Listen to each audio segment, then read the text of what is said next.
Video में मैं ये सारा सिलेबस आपको reading, writing, grammar and literature के बारे में बताने वाली हूँ। एग्जाम को कैसे अप्रोच करना है ये भी बताऊंगी, कौन से सेक्शन में कितना वेटेज है ये भी बताऊंगी, रिलेटेड चैप्टर कौन से हैं, कौन कौन से एग्जाम में आने वाले हैं। Hi everyone, this is me Nidhi Gupta, your English coach, and I welcome you all to this YouTube channel of Sankalp Bharat foundation. आज का जो वीडियो है ये क्लास 9 के स्टूडेंट्स के लिए है, क्योंकि आज हम लोग डिस्कस करने वाले हैं क्लास 9 का इंग्लिश का सिलेबस। ऑलरेडी आप लोगों के जो मिड टर्म्स है वो नेक्स्ट मंथ से स्टार्ट होने वाले हैं। Then it's very important that you become serious. मैं भी सीरियस हो गई हूँ। इस चैनल पर हम लोग क्लास 9 की सारी तैयारी कराने वाले हैं। इंग्लिश की तैयारी आप करेंगे निधि मैम के साथ। आज के वीडियो में मैं ये सारा सिलेबस आपको reading, writing, grammar and literature के बारे में बताने वाली हूँ। एग्जाम को कैसे अप्रोच करना है ये भी बताऊंगी, कौन से सेक्शन में कितना वेटेज है ये भी बताऊंगी, रिलेटेड चैप्टर कौन से हैं, कौन कौन से एग्जाम में आने वाले हैं, किस तरीके से वीडियोस आपको फ्यूचर में मिलने वाले हैं, ये सारी बातें आज हम इस वीडियो में करेंगे। ऑलराइट, सबसे पहले आपको यह दिखाई दे रहा होगा आपका लिटरेचर का सिलेबस, राइट। सो दो बुक्स आप लोगों की होती है, एक होती है बीहाइव, दूसरी होती है मोमेंट्स। बीहाइव में आपको पोम भी मिलेंगी प्लस आपको प्रोज भी मिलेगा, कहानियां, बेसिकली स्टोरीज बहुत सारे रहेंगे। 9 चैप्टर्स आपको यहाँ पे दिखाई दे रहे होंगे, right. The fun they had is going to be the first chapter, जो हम लोग एक साथ कवर करने वाले हैं। जब मैं चैप्टर्स आपको पढ़ा रही होंगी, they are going to be explanation, one word by word, line by line, proper explanation हम लोग करेंगे। जिस तरह से आप स्कूल में पढ़ते हैं सेम उसी तरीके से आपको यहाँ मैं पढ़ाऊंगी। सो इट्स फॉर श्योर कि आपको किसी और एक्स्ट्रा कोचिंग या ट्यूशन में इंग्लिश जाकर पढ़ने की बिल्कुल जरूरत नहीं है। आप निधि मैम के साथ इस चैनल पे अपनी पूरी 9th क्लास की तैयारी कर सकते हैं।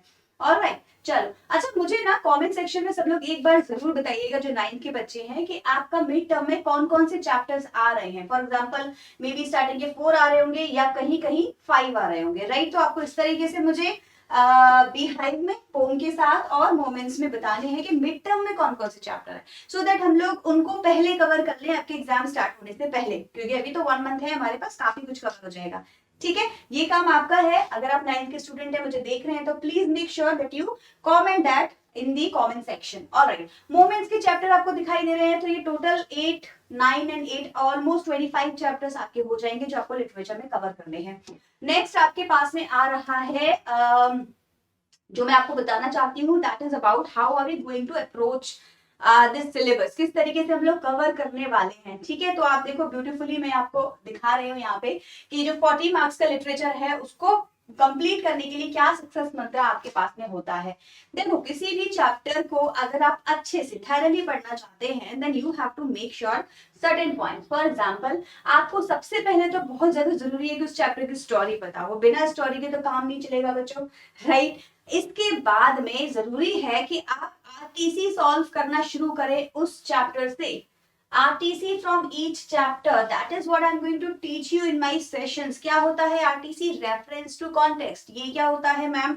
देखो, आपने देखा होगा ना, आपकी टीचर क्लास में बोलती होगी बेटा पूरा चैप्टर पढ़ के आना, मैं लाइंस के बीच में से भी क्वेश्चंस करूंगी, राइट। किसी भी लाइन से कोई भी क्वेश्चन कर सकती हो। इसको बोलते हैं एक्सट्रैक्ट बेस्ड क्वेश्चंस, और आप इसको बोल सकते हैं आरटीसी, रेफरेंस टू कॉन्टेक्स्ट। तो इसके डेफिनेटली आपको मैं बहुत सारे सेशंस दूंगी और आपको भी तैयार करना है। इससे क्या होता है, ऑफ कोर्स एग्जाम में तो 10 मार्क्स का आएगा ही, आपको पता है ना, आरटीसी 10 मार्क्स का एग्जाम में आने वाला है।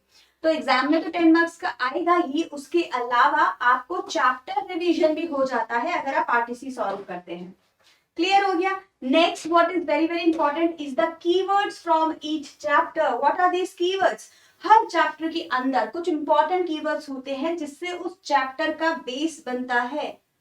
इन कीवर्ड्स को आप क्वेश्चन एंड उनकी आंसर्स को फ्रेम करने में यूज करते हैं। क्वेश्चन बनाते टाइम जो एग्जाम जो सेट करता है एग्जामिनर, वो ध्यान रखता है इन कीवर्ड्स को ऐड करना, और आंसर करते टाइम आपको याद रखना है, राइट। तो ये जो कीवर्ड्स है ये बहुत इंपॉर्टेंट है। जैसे हम अगर लॉस्ट चाइल्ड वाली स्टोरी लेते हैं, तो हमें पता होना चाहिए कि वो जो लॉस्ट चाइल्ड था, जो हमारा चाइल्ड है, बच्चा है जो खो जाता है मेले में जाते टाइम, वो किन किन प्लेसेस पे रुकता है, कहाँ कहाँ देखता है, क्या क्या फील करता है, किस तरीके से अपने पेरेंट्स को बोलने की कोशिश करता है कि मुझे ये चाहिए, बर्फी चाहिए, बलून चाहिए, स्नेक, जो वहां पे जो एक स्नेक चामर होता है उसको देखना चाहता हूँ, रुकना चाहता हूँ, और वो क्या अज्यूम करता है कि उसके पेरेंट्स से उसको क्या सुनने को मिलेगा, राइट, कि तुम बहुत छोटे हो, तुम बहुत ग्रीडी हो, तुम बहुत ये हो, तुम हो।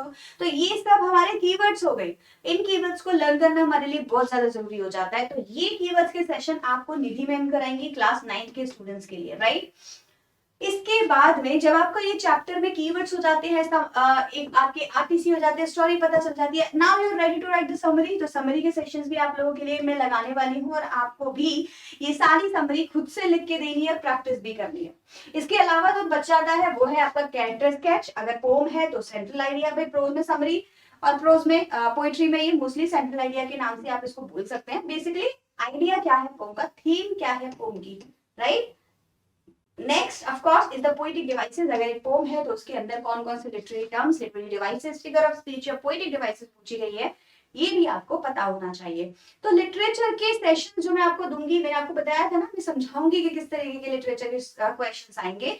ये आपका पूरा अप्रोच होने वाला है इंग्लिश लिटरेचर क्लास 9th के लिए। इसके बाद में अगर हम लोग ग्रामर की बात करें बच्चों, तो 9th वाले बच्चों को कुछ नया मिलेगा थोड़ा थोड़ा, अदरवाइज 10th में जब आप आते हो तो सिलेबस सेम रहता है। तो 9th और 10th के लिए सिलेबस सेम है। इसीलिए एक और एडवाइस करूंगी, जब जब मैं क्लास 10th के ग्रामर सेशंस ले रही होंगी ना इस चैनल पे, आप उनमें भी ज्वाइन कर सकते हैं।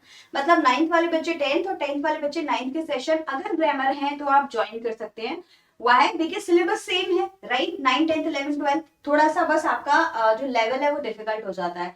तो अच्छा ही है आपके लिए, तो और भी अच्छा है 9th वालों के लिए कि आप 10th के लेवल की ग्रामर सॉल्व कर रहे होंगे, राइट। तो आप चाहे तो ज्वाइन करें। टेंसेस आएंगे बेटा, मॉडल्स आएंगे, सब्जेक्ट वर्ब एग्रीमेंट आएंगे, डिटर्मिनर्स आएंगे, रिपोर्टेड स्पीच 3 तरीके की आएगी, आप लोगों को पता है ना।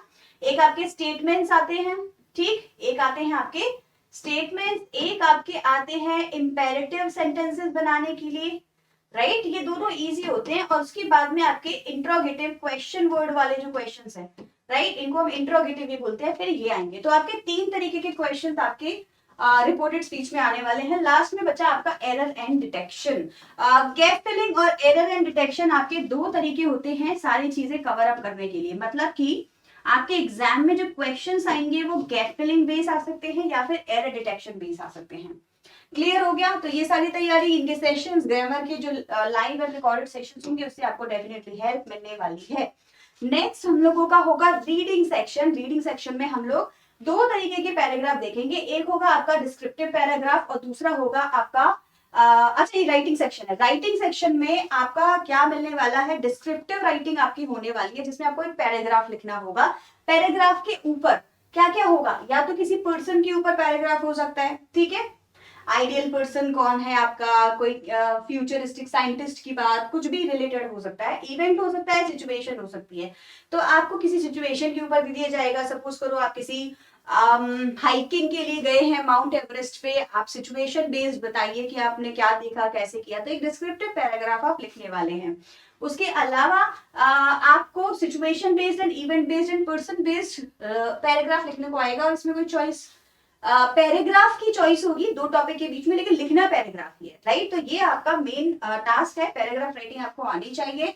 इसके बाद में जो दूसरा जो आपका राइटिंग सेक्शन है, that is about diary entry और स्टोरी टेलिंग। इसमें आपको ऑप्शन मिलेगा, राइट। तो या तो आप एक डायरी एंट्री लिखेंगे या आप एक स्टोरी राइटिंग करेंगे, और मैं सजेस्ट करूंगी आप स्टोरी राइटिंग करें। स्टोरी राइटिंग देखो 2 तरीके से आ सकती है, या तो गैप फिलिंग में आ जाएगी, बीच बीच में गैप्स होंगे और आपको वो फिल करने होंगे, या फिर एक स्टार्टिंग की लाइन आपको लिख दी जाएगी। फॉर एग्जाम्पल, वन डे, ठीक है, अ किंग, सपोज ऐसे करके, went to the jungle, suppose just suppose, ये बहुत इजी एग्जाम्पल है बट इसी तरीके से कुछ होगा, द जंगल। और इसके आगे से आपको क्या करना रहेगा बच्चे, कंप्लीट करो इसको। तो इस तरीके का आपका क्या आ सकता है, एक स्टोरी राइटिंग आ सकती है, या फिर गैप फिलिंग में आ सकती है, राइट। मतलब पूरी स्टोरी लिखी होगी, बीच बीच में गैप्स होंगे, वो आपको फिल करने रहेंगे। दोनों तरीके का आएगा, कोई सा भी आ सकता है। इसके अलावा डायरी एंट्री, आप स्टूडेंट्स बोलते हैं मैम डायरी ज्यादा इजी होती है, हम तो वो कर लेंगे, बट नहीं, आपको नंबर जो मिलेंगे वो स्टोरी राइटिंग में ज्यादा मिलेंगे। तो कोशिश करना स्टोरी राइटिंग को अपने एग्जाम में आप लोग सिलेक्ट करें। As I said, reading comprehension आपके 2 तरीके के होते हैं। एक होता है आपका डिस्कर्सिव, दूसरा होता है आपका केस बेस्ड। दोनों में क्या डिफरेंस है, कि आर्गुमेंटेटिव होता है, मतलब कि 2 तरीके के ओपिनियन होते हैं और आपको फाइनली क्वेश्चन आंसर सॉल्व करने होते हैं।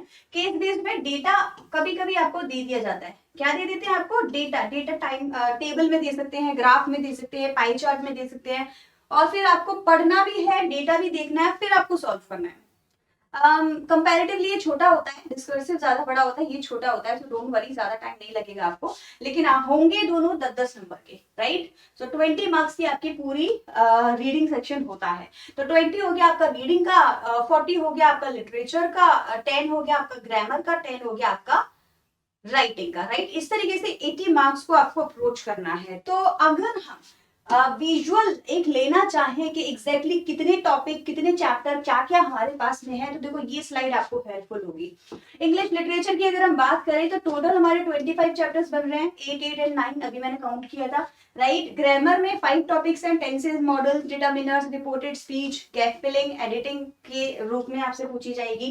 एंड देन आपके राइटिंग सेक्शन में 2 हो गए, story writing, diary entry choice में रहेगा, एंड आपको डिस्क्रिप्टिव पैराग्राफ लिखना है। तो ये 2 तरीके के आपके राइटिंग सेक्शन हो जाएंगे। रीडिंग सेक्शन मैंने अभी आपको बताया 2 तरीके का होता है, डिस्कर्सिव होता है, रीडिंग कॉम्प्रिहेंशन, या फिर आपका एक केस बेस्ड आ सकता है। तो दोनों ही आएंगे, एक एक आएंगे। क्लियर हो गया। एग्जाम में क्वेश्चंस किस तरीके से आते हैं ये भी आपके लिए जानना बहुत ज्यादा जरूरी है। ऑब्जेक्टिव एंड सब्जेक्टिव 2 तरीके के क्वेश्चंस होते हैं, रीडिंग कॉम्प्रिहेंशन में से भी और लिटरेचर में से भी, राइट। मतलब कि शॉर्ट क्वेश्चंस, लॉन्ग क्वेश्चंस आपके सब्जेक्टिव क्वेश्चंस हो जाएंगे, लेकिन जो आरटीसी है वो ऑब्जेक्टिव होता है। आरटीसी में मोस्टली क्या होता है, 4 ऑप्शंस में आपको एक सिलेक्ट करना होगा। इस तरीके से ऑब्जेक्टिव क्वेश्चंस आपके आते हैं। कॉम्पिटेंसी बेस्ड क्वेश्चंस आपके 9th एंड 10th में आने वाले हैं। सारे क्वेश्चंस जो भी होंगे 40% वेटेज कॉम्पिटेंसी क्वेश्चंस को दिया जाएगा, जो कि आपकी रटी रटाई चीजों पे ना होके आपके माइंडसेट को पढ़ने के लिए बनाया गया है। कितने केपेबल है, क्या योग्यता है आपके अंदर 9th और 10th करने की कि नहीं, राइट। तो जो एक टेल वर्ड वाले क्वेश्चंस होते हैं ना, टेल वर्ड होता है लास्ट में, डिस्कस करिए, एग्जामिन करिए, ब्रीफ करिए, एनालाइज करिए, ये क्वेश्चंस आपकी कॉम्पिटेंसी चेक करने के लिए ही यहाँ पर दिए जाते हैं। इसके अलावा short, long and reference to context हर लिटरेचर के चैप्टर में से आपको करना है, और यही आपके एग्जाम का अप्रोच भी होने वाला है। Alright, so a lot is there, but of course अगर हम लोग चाहें तो ये 100 मार्क्स बहुत इजीली एक्यूमुलेट कर सकते हैं, बहुत इजीली गैदर कर सकते हैं, बिकॉज इंग्लिश एक ऐसा सब्जेक्ट है जो सेल्फ स्टडी से भी पढ़ा जा सकता है, provided that you really focus on it. एक मेंटोर ढूंढ लीजिए, एक यूट्यूब चैनल ढूंढ लीजिए, जैसे संकल्प भारत फाउंडेशन हो गया, जहां से आपको डेली के डेली अपडेट्स मिलते रहे और आपको करेक्ट गाइडेंस मिलती रहे। बाकी खुद से सारी तैयारी करो, 1 by 1 सब हो जाएगा, कोई डिफिकल्टी की बात नहीं है, राइट। यहाँ पे लाइव एंड रिकॉर्डेड सेशंस रहेंगे जहां मैं आपको सब कुछ पढ़ाऊंगी। टोटल मार्क्स का जो आपका पेपर है 100 मार्क्स का है, जिसमें से 80 आपके क्वेश्चन पेपर के हैं और आपकी 20 क्या हो गए टीचर के पास। टीचर के पास 10 मार्क्स तो आप वैसे भी ले सकते हो, क्योंकि वो आपके पीरियोडिक टेस्ट से रिलेटेड होते हैं, राइट। 10 मार्क्स का आपका एवरेज निकलता है फाइनली और आपको मिल जाता है। बाकी 5 मार्क्स आपके कॉपी के हो गए, 5 मार्क्स आपके लिसनिंग एंड स्पीकिंग स्किल्स के हो गए। तो ऑफकोर्स ये सारे 20 मार्क्स बहुत इजीली आपको मिल जाएंगे। आई थिंक कितना भी खराब पीरियोडिक टेस्ट हो, 7 नंबर तो 7 से 8 नंबर तो हर किसी के 10 में से ऑन एन एवरेज आ जाते हैं पीरियोडिक टेस्ट काउंट करके। तो मुझे नहीं लगता कि ज्यादा डिफिकल्टी वाली बात है। तो ये 20 मार्क्स तो आपके हैं ही, कॉपी वॉपी ढंग से बना लेना, टीचर को इम्प्रेस करते रहना, कवर वगैरह चढ़ा के टाइम से सबमिट कर देना। और स्पीकिंग लिसनिंग की एसएल की जबकि एक्सरसाइजेस होती हैं, मेक श्योर कि उस टाइम पे आप थोड़े एक्टिव रहे हुए और पार्टिसिपेट अच्छे से करें, सो दैट ये सारे 20 मार्क्स आपके एज इट इज आपको मिल जाए। ठीक है जी, that is it for today's video. Class 9 का सिलेबस आज हमने डिस्कस कर लिया है। बहुत जल्दी हम लोग क्या करने वाले हैं, क्लासेस स्टार्ट करने वाले हैं। अगर आप एक क्लास 9 के स्टूडेंट है और एंड तक आपने ये वीडियो देखा है, सबसे पहले तो उसको लाइक करना, क्लास 9 के स्टूडेंट के साथ शेयर करना और कमेंट में मुझे ये जरूर बताना कि यस मैम मैं क्लास 9 का स्टूडेंट हूँ, सो दैट मुझे आइडिया लग जाए कि भाई कितनी ऑडियंस हमारे पास में है क्लास 9 के लिए। ठीक है, so that is it for today's video. I will meet you in the next video जब हम लोग क्लासेस स्टार्ट करेंगे। जितनी जल्दी आप लोग रिस्पॉन्स देंगे उतनी जल्दी क्लासेस में स्टार्ट करने की कोशिश करूंगी। So I will meet you again in the next video. Till then bye everyone and take care.